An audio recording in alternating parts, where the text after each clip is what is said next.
السلام عليكم ورحمة الله وبركاته.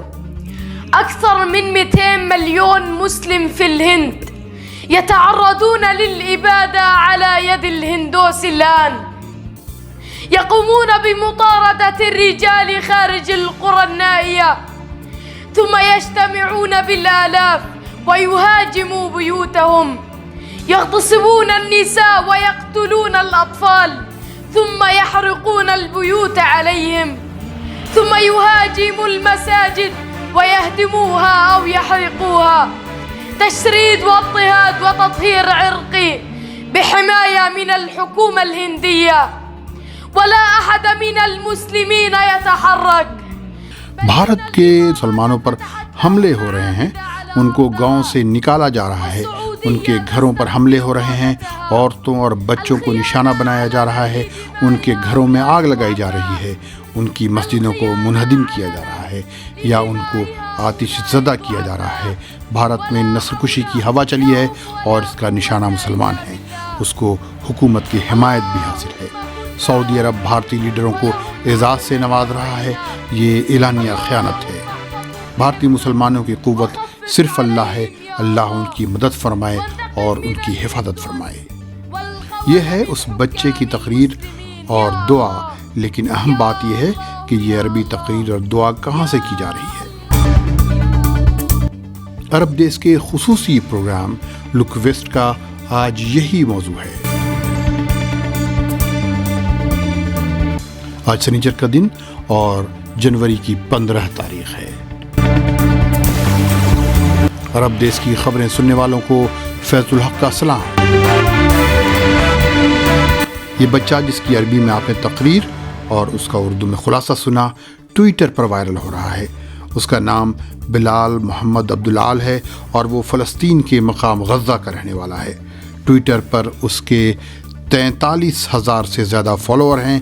یہ ٹویٹر اور ویڈیو اس لیے دکھا رہا ہوں تاکہ آپ کو معلوم ہو کہ بھارت میں انتہا پسندوں کے ذریعہ چلائی گئی نفرت کی آگ کی لپٹیں کہاں کہاں محسوس کی جا رہی ہیں۔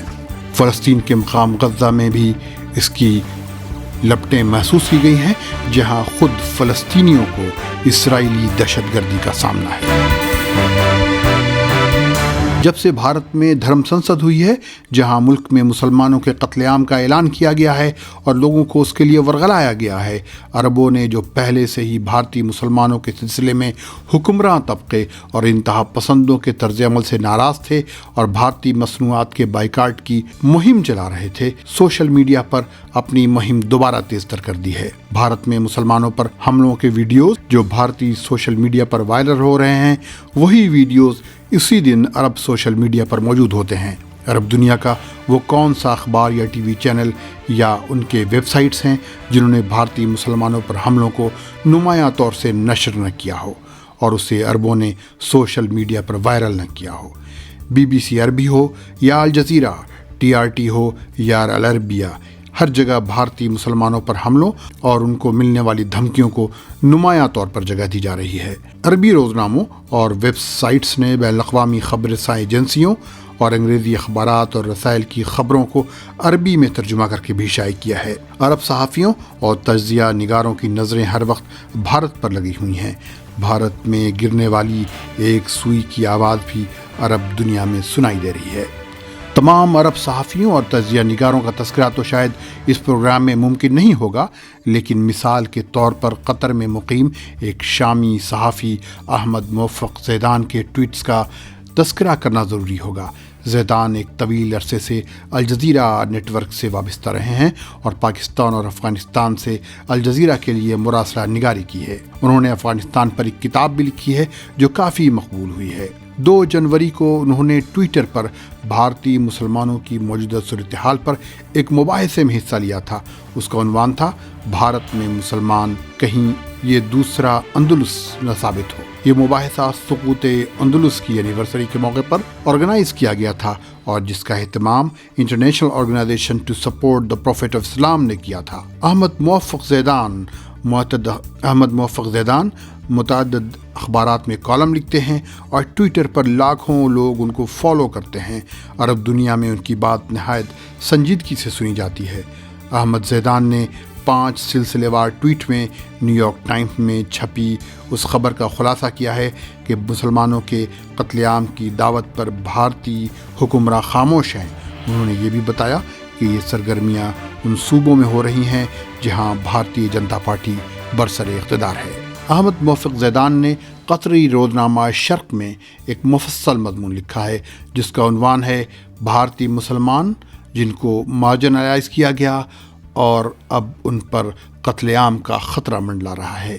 انہوں نے اس مفصل مضمون میں کہا کہ جو بات قابل توجہ ہے وہ یہ نہیں بھارتی سیاستداں ملک کے 100 سالہ DNA کو تبدیل کرنے کی کوشش پر خاموش ہیں، بلکہ سب سے زیادہ پریشان کن بات یہ ہے کہ بھارت کے جمہوری ادارے اس پر خاموش ہیں۔ بھارت کی ایک جمہوری نظام کی حیثیت سے عالمی پوزیشن کمزور ہوئی ہے، بلکہ اس کے ادارے بھی جمہوری نہیں رہ گئے ہیں۔ بحرین کی وزارت ماحولیات کے ایک سابق اعلیٰ افسر پروفیسر اسماعیل المدنی نے ٹویٹر پر لکھا، CNN نے آج ایک نہایت اہم تفصیلی رپورٹ نشر کی ہے جس سے پتہ چلتا ہے کہ انتہا پسند ہندو بھارت میں مسلمانوں کے اجتماعی قتل عام اور ان کے مکمل خاتمے کی دعوت دے رہے ہیں۔ اس وقت جب کہ یہ سب ہو رہا ہے، ہمارے درمیان جو ہندو رہتے ہیں ان کی مذمت نہیں کرتے ہیں۔ کیا رواداری اور یکجہتی صرف مسلمانوں کو ہی دکھانی چاہیے؟ صحافی مجدی حسین نے ٹویٹر پر اپنے اس بلاگ کا لنک نشر کیا ہے جس میں اکانومسٹ میگزین کے حوالے سے کہا گیا ہے بھارت میں مسلمانوں کے قتل عام کی باتیں اب اعلانیہ طور پر کی جا رہی ہیں اور ہندو فرقہ پرست برسر اقتدار جماعت اس کے لیے ورغلا رہی ہے۔ اپنے اس بلاگ میں مجدی حسین نے لکھا ہے کہ بھارت میں جو حالات ہیں اس کی وجہ سے اس کے مسلم پڑوسی ملکوں سے تعلقات خراب ہو جائیں گے۔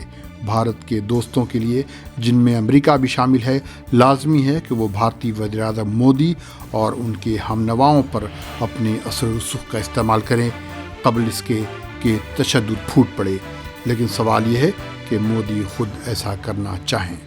محمد بی نے ٹویٹر پر TRTRB کی ایک ویڈیو رپورٹ نشر کی ہے جس میں دکھایا گیا ہے کہ بھارتی حکومت کا عملہ ایک مسجد کو اس الزام کے تحت منہدم کر رہا ہے کہ وہ غیر قانونی طریقے سے بنائی گئی تھی۔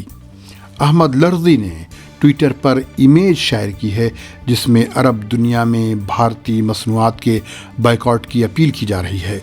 ترکی سے چلائے جانے والے ٹویٹر ہینڈل اخبار العالم الاسلامی نے دارالعلوم ندوۃ العلماء کے فارغ عبید اللہ کی لاش کی تصویر شائع کی ہے جس پر تشدد اور حملوں کے نشانات ہیں۔ خدیجہ نادری نے لکھا ہے کہ جلد ہی آپ دیکھیں گے کہ بھارتی عرب مسلمانوں کی پٹائی کر رہے ہیں اور ان کا بائیکاٹ کر رہے ہیں جیسا وہ آج کل بھارت کے مسلمانوں کے ساتھ کر رہے ہیں۔ حقیقت یہ ہے کہ ہمیں اس کی پرواہ نہیں۔ امارات نے بھارت کے مسلم دشمن سربراہ کو مسلمانوں کے قتل عام کے لیے اعزاز سے نوازا ہے۔ آج عرب دیس کے اس خصوصی پروگرام میں اتنا ہی، ملتے ہیں اگلے بلیٹن میں۔ خدا حافظ۔